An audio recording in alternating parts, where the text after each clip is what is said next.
Nature is a force beyond human control. It shapes mountains. It carves rivers. It creates and it destroys. When disasters strike, they leave behind more than shattered homes and broken streets. They leave behind broken dreams, broken families, broken hearts. In the last 2 decades, natural disasters have surged. Between 2000 and 2020, the number of weather-related disasters increased by nearly 80% compared to the previous 20 years. Climate change fuels stronger hurricanes, deadlier wildfires, and more devastating floods. The earth itself trembles under us more frequently. Earthquakes, tsunamis, landslides. Every year, over 200 million people are affected. Every year, lives are changed forever in just a matter of moments. But there is something even more powerful than nature's fury, the human spirit. It does not surrender to fear. It does not crumble in the face of destruction. It does not vanish when the skies darken and the waters rise. Across the globe, in towns reduced to ashes and cities drowned by floods, people stand up. They rebuild. They fight back. They refuse to let disaster define them. Today, we dive deep into the heart of that resilience, into real stories of survival, of unity, of rebuilding. Stories that prove, no matter how violent the storm, no matter how crushing the waves, no matter how fierce the fire, the spirit of humanity burns brighter. This is not just a story about disaster. It's a story about what comes after, a story about hope. The California wildfires. 2023. Anna's escape. It was the summer of 2023. California's hills had been dry for months. The air was sharp with heat. Warnings flashed across news channels, but life carried on, as it always does, until it doesn't. Anna Rodriguez lived in a quiet neighborhood on the edge of the hills. A teacher, a mother, a woman who never thought she would stare death in the face. When the fire started, it moved faster than anyone predicted. Winds of 70 miles per hour drove the flames like a living beast. Anna had minutes, not hours, to act. She grabbed her 2 children, a backpack, and the family dog. The road out of the neighborhood was already choking with smoke. Flames raced alongside the highway. Cars crawled forward. Panic in every set of eyes. The fire was so close Anna could feel the heat through the windows. Then, a fallen tree blocked the road. They couldn't go forward. They couldn't go back. Anna made a decision few could make. She abandoned the car. Holding her children's hands, she ran. Through smoke so thick it blotted out the sun. Over cracked asphalt, past burning debris. She kept whispering, "Just a little farther. Just a little farther." After nearly 2 miles on foot, they reached a fire station, scorched, battered, but alive. Anna lost her home that day. She lost photographs, heirlooms, every possession she had built over decades. But she didn't lose her children. She didn't lose hope. And that made her a survivor. The Great East Japan Earthquake, 2011. Yuki's Choice, March 11th, 2011. A date forever etched in Japan's memory. At 2:46 p.m., a magnitude 9.0 earthquake struck off the coast of Honshu. It was one of the most powerful earthquakes ever recorded. In a small coastal town, Yuki Tanaka was working at his father's seafood shop. The ground shook so violently that cars bounced like toys. Buildings cracked open. Sirens blared across the coastline. But the real horror was yet to come. Within minutes, the ocean itself rose, a towering tsunami racing toward the shore. Yuki had seconds to act. The higher ground was half a mile away, uphill, through narrow streets. He grabbed his elderly father, who could barely walk, and slung him over his shoulders. Others ran past them screaming, desperate to save themselves. Yuki didn't stop. He climbed, step after painful step. Behind him, he could hear the roar of the water, louder than a freight train, tearing apart everything in its path. When they reached the hilltop and turned back, there was nothing left. No streets, no houses, no town. Everything was gone, except them. Yuki saved his father that day, but he carried more than just his father's weight. He carried the spirit of sacrifice, the instinct to protect life at any cost. The 2004 Indian Ocean Tsunami, A Mother's Instinct, December 26, 2004. Morning broke quietly over the shores of Indonesia. It was the holiday season. Families gathered near the water's edge. And then, the earth shook. What followed was the deadliest tsunami in recorded history. Waves over 100 feet tall smashed into villages and cities. Among the chaos was Lena, a young mother of 3. When she saw the ocean recede, pulling back unnaturally far, she didn't hesitate. Something deep inside her screamed, "Run. Now." She grabbed her children and sprinted toward the forested hills. Behind them, the ocean roared back, a wall of water swallowing everything. They climbed trees, clinging for life as the water surged beneath them. Hours passed. Night fell. In the darkness, Lena sang lullabies to her children, calming them, holding them, promising they would live. And they did. When rescue teams arrived days later, they found them dehydrated, exhausted, but alive. Lena had trusted her instincts. She had chosen action over fear. And because of her, a family survived one of the deadliest days in human history. Survival is more than luck. Surviving a disaster isn't just about luck. It's about courage. It's about instinct. It's about refusing to give up, no matter the odds. Anna, Yuki, Lena. 3 ordinary people, 3 extraordinary acts of bravery. They remind us that even when the world falls apart, the human heart holds strong. In the aftermath of disaster, when the dust settles and the fires die out, a different kind of force rises. Not the roaring of winds, not the crashing of waves, but the quiet, determined heartbeat of community. When everything is lost, human beings find each other. New Orleans, Hurricane Katrina, 2005, August 29, 2005. Hurricane Katrina slammed into the Gulf Coast with unimaginable fury. Levees failed.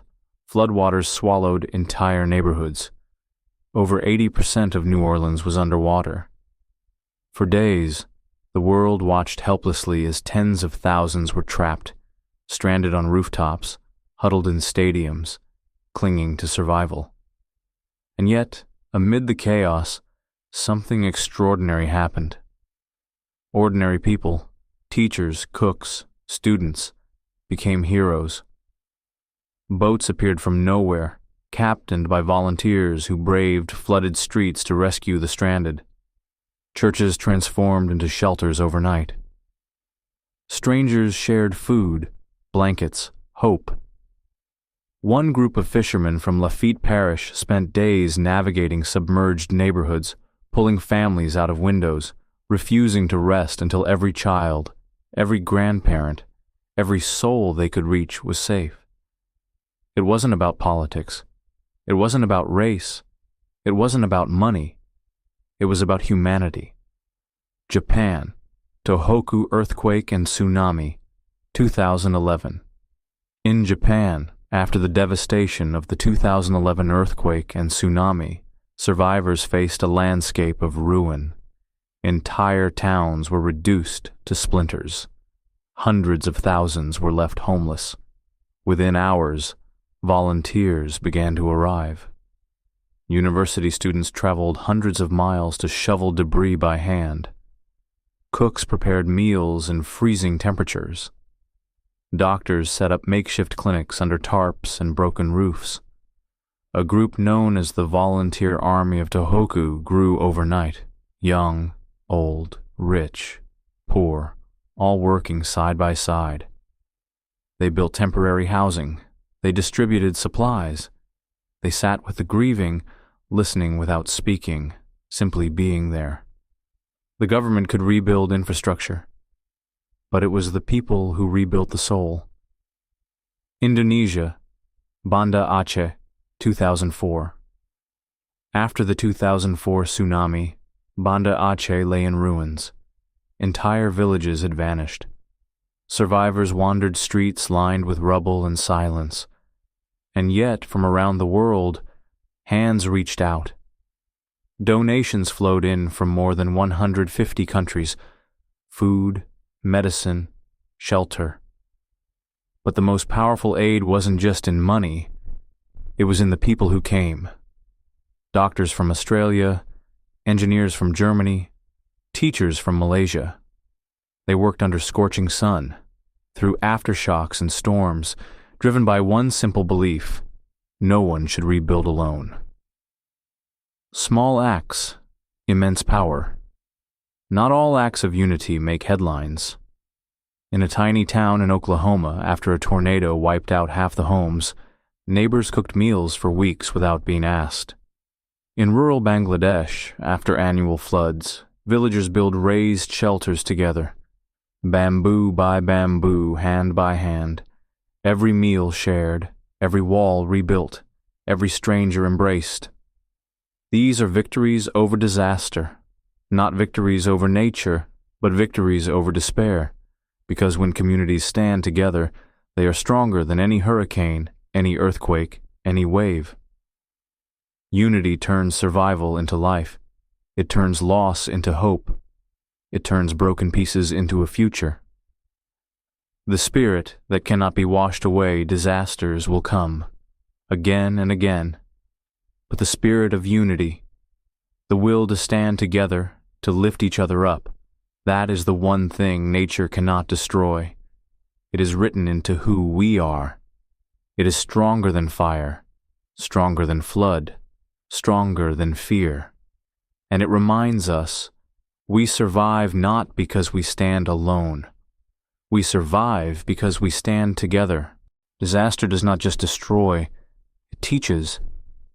Every fallen building, every flooded street, every broken bridge, each one leaves behind a lesson written in pain and opportunity, because survival is only the beginning. To truly honor those lost, we must rebuild, not the same as before, but stronger. The reinvention of New Orleans. After Hurricane Katrina, New Orleans faced a brutal truth. The levees had failed. The city's defenses had crumbled under pressure. It wasn't enough to patch what broke. The city needed to rethink everything. Billions were invested into a new system of flood protection. Stronger levees, surge barriers, and massive drainage projects. Engineers studied not just how water entered the city, but how the city itself could breathe and bend with the force of nature. Today, New Orleans is one of the most flood-protected cities in the United States.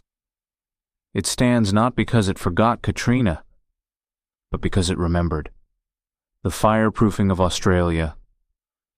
Australia's bushfires have burned for centuries, but the infernos of recent years, especially the 2019 to 2020 season, were unlike anything before. Over 3 billion animals killed, thousands of homes lost. In response, Australia began to rethink how towns and homes were built. New building codes now require flame-resistant materials. Evacuation plans are mandatory for entire regions. Controlled burns, small, managed fires, are being used more strategically to prevent massive firestorms. And most importantly, communities are being trained. Not just firefighters, ordinary people. Preparedness now begins with knowledge, taught from schoolyards to senior centers. The earthquake resilience of Japan. Japan, battered by centuries of earthquakes, has become a master of survival through preparation. Buildings are designed to sway rather than break, their foundations built on shock-absorbing technology. Tsunami walls guard vulnerable coastlines, and evacuation routes are mapped not just for vehicles, but for those on foot, wheelchair, or carrying children. In 2011, the tsunami overwhelmed even these defenses, but instead of despair, Japan chose determination. New warning systems now give residents crucial minutes to flee. Entire towns have been rebuilt higher, farther from danger zones. Every quake, every tremor, a reminder. We cannot stop nature, but we can learn. We can adapt. From reaction to preparation around the world, a shift is happening. Communities are no longer waiting for disaster to strike before they act. They are preparing in advance. Houses in coastal Florida are now built with hurricane ties, metal fasteners that anchor roofs to walls, walls to foundations. Cities like Rotterdam in the Netherlands are redesigning public spaces to double as flood control basins. Even in remote villages, disaster drills have become a way of life. Because survival is not an accident, it is a choice. It is the result of planning, learning, and adapting. The cost of forgetting history teaches one painful lesson again and again. The greatest danger after a disaster is forgetting. Forgetting why walls were built higher. Forgetting why drills were practiced. Forgetting why we changed. When memories fade, complacency creeps in, and nature, patient and relentless, waits for the moment we let our guard down. The only true defeat is to forget. The only true victory is to learn and to never stop learning. Stronger than before. Every fire leaves behind ashes, but from ashes, new life grows. Every flood washes away the old, but from water, new foundations rise. Disasters will come, but so will the next generation, stronger, wiser, better prepared. Because resilience is not a gift. It is built. Day by day, decision by decision, lesson by lesson. We are learning, and we are building a future that disaster cannot easily destroy. Disasters leave scars. They leave broken streets, shattered homes, empty spaces where laughter once lived. But they also leave something else, something stronger, something that cannot be washed away, burned down, or shaken apart. Hope. Hope rises from the ruins. Hope stands in the shelter lines, holding a child's hand. Hope carries sandbags against rising floods. Hope rebuilds, brick by brick, heart by heart. Every story we shared today, Anna running through fire with her children, Yuki carrying his father to safety, Lena clinging to life in the trees, each one is a testament, not just to survival, but to something greater. The indomitable human spirit. The spirit that refuses to surrender. The spirit that finds light in the darkest night. The spirit that chooses to build again, even with trembling hands. Together, stronger. When disasters strike, they strip away everything superficial. Status, wealth, titles. What remains is the truth. We need each other. We are stronger together. We survive together. We rebuild together. From the flooded streets of New Orleans to the shattered coasts of Japan to the silent forests of California, the lesson is the same. Alone, we are vulnerable.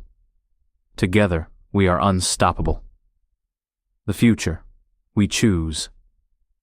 The storms of the future will be stronger. The fires will burn hotter. The floods will rise higher. But so will we. Because we are learning. Because we are building. Because we are choosing every day to be better prepared, to be more compassionate, to be more resilient. The future is not written in the wind or the water. It is written in our hands, and it is a future built on courage, unity, and hope. A final promise. No matter how fierce the storm, no matter how dark the night, no matter how great the loss, we will rise, we will stand, we will rebuild, we will overcome. Because the spirit of humanity is unbreakable, and as long as we have hope, we will never be defeated. Never.